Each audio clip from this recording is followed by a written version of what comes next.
Well, we are now at the tail end of the tennis season. The curtain is coming down on 2021, and with Davis Cup still to go, I figured I might as well just get a jump on this. It's been a minute, and while I was spotty in uploading in the second half of this year, I figured I might as well just touch on some things I wanted to do but didn't get around to due to school, and I'm not even gonna lie, a little bit of laziness in there, but now we are back.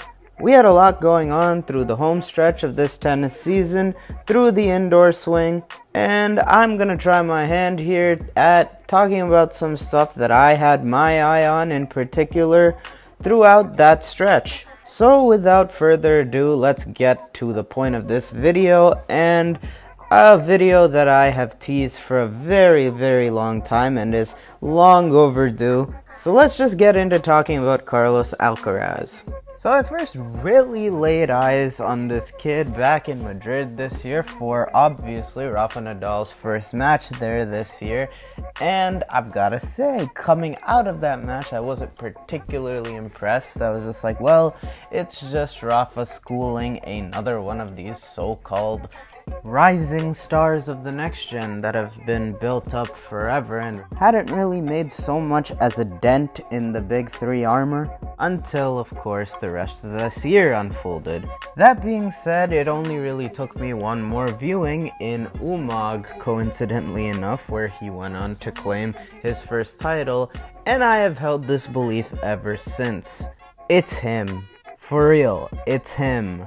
Really not much else to say. It's just that simple. He is that guy, and he is going to be that guy for this generation. And I've never been one to make these type of proclamations with anybody I've seen. This is really a test of my scouting ability here, if anything, but I am very confident in saying Carlos Alcaraz, it's him. Now with what I'm about to say, I do have to preface it saying I really haven't seen a lot of these guys that are established on tour when they were really young at this infancy stage of their career in their late teens, early 20s. I would probably say the earliest people I could think of would be that lost gen of Dimitrov, Nishikori, Raonic. I just missed out on 09 Delpo. I'm aware Delpo was very special and that whole 09 season was a testament to that, but I just missed out on that before he had his long spell of injuries. In the years since, knowing myself, he's probably the one guy I would say just popped out as special as far as young guys in that time frame. Obviously, I know Nadal and Djokovic were prodigies, but I never really got to see them at that age, obviously, until much later on. And so with all that being said, I have to say I've never seen anything like Carlos Alcaraz. And this is coming from someone who was very high on Zverev as early as early 2016, after I saw that match against Rafa where he bottled the match point, yada yada yada. But from then on, I was very high on Zverev. I probably had expectations on him back then that I would think he would have won a slam by now. And for the longest time, I was very headstrong in maintaining that I thought Sasha was the best prospect out of people in his age group. Obviously, mainly Tsitsipas and Medvedev among those guys.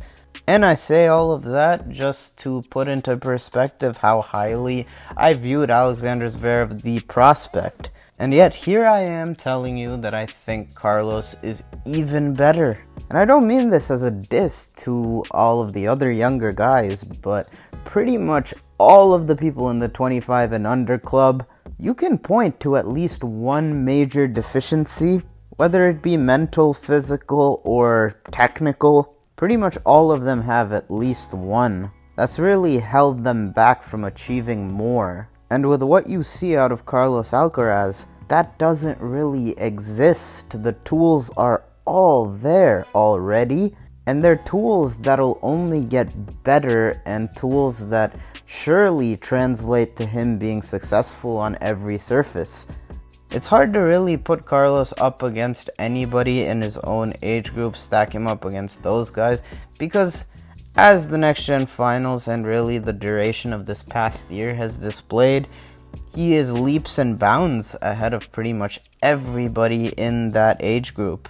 In fact, even among the guys that we've always known as the Next Gen, who are now all around 24, 25-ish, none of those guys, Zverev included, were really on this level at this age too. In fact, when you hear all the headlines about what this kid has been doing all year, you have heard the name Alcaraz a whole bunch in the context of the youngest too, whether it was the youngest US Open quarterfinalist of all time, the youngest major quarterfinalist since Michael Chang in 1990, youngest to rack up 30 wins in a season since Rafa Nadal in 2004, youngest to win a title in 13 years.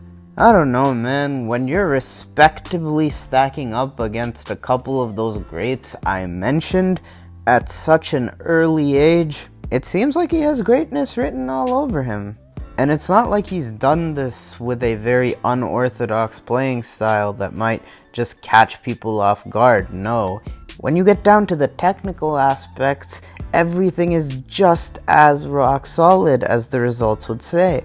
An explosive forehand that technically kind of resembles Federer's more than anybody else's. A world-class backhand that you could definitely argue is already better than someone like Stefanos Tsitsipas's. To this point, you could probably point to the serve and say it could get better, but then you see the potential there when he just bangs down a 135, 136 mile an hour serve. And then you add on to it, he's one of the best movers in the world already.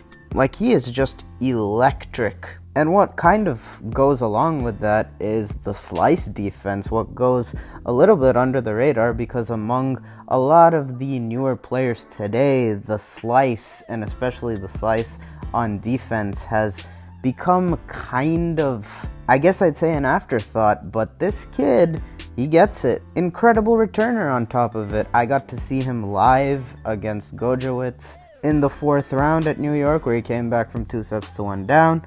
But yeah, what jumps out? I mean, so many returns just reflexed back. Quality returns at that, even when he was leaning the wrong way. And then lastly, you top it off with a great head on your shoulders. I mean, I know there was a bit of a meltdown in Paris against Hugo Gaston. The home French crowd seriously played a massive role in that. It's a learning experience. But that aside, Carlos Alcaraz has proven to already have such a great head on his shoulders. He's so level-headed, and like so many of his compatriots of the past, he just is a fighter. You watch his matches, like against Tsitsipas, 3rd set, 5-2 double breakdown, you're like, pack it in for the 4th. Kinda got the feeling that he had emptied the tank in those first 2 sets, but somehow he ended up stealing that set. And on top of that, it ended up being the deciding factor really in him being able to pull that match out in 5 sets, let alone finishing the job off in a 5th set tiebreak. I've already gushed so much in this video, but sheesh, man, that US Open match against Tsitsipas was just so iconic. Bottom line, I mean, Carlos Alcaraz has very, very few holes or anything you could consider a weakness in his game. That kid is just rock solid, and when you look into the future about what he could do, you just saw him breeze through everybody that's considered in his age group at the Next Gen Finals.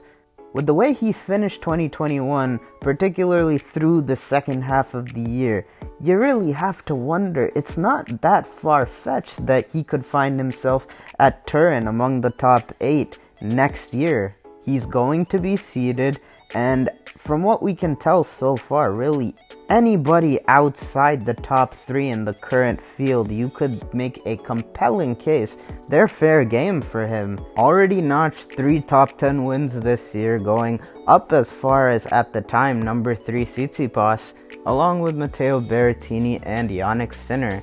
Add on to that a couple of impressive wins in beating Ruud on clay earlier this year, as well as Andy Murray once at the end of the year, who I believe is playing the best tennis post-hip surgery for him. That's resulted in him producing tennis at the end of the year that I would argue is easily top 20 level. And yeah, I've seen enough. To me, the sky's the limit. To me, we have our next all-time great, potentially. You knock on wood, of course, that durability isn't an issue. But I cannot wait to see what the future holds for young Carlos Alcaraz. Certainly one to keep an eye out for through 2022 and beyond. And that'll do it for this video. I hope you enjoyed. If so, it would be much appreciated if you could leave a like and subscribe to the channel if you're not already. I appreciate y'all for watching. Thank you, and of course, I will see y'all in the next one.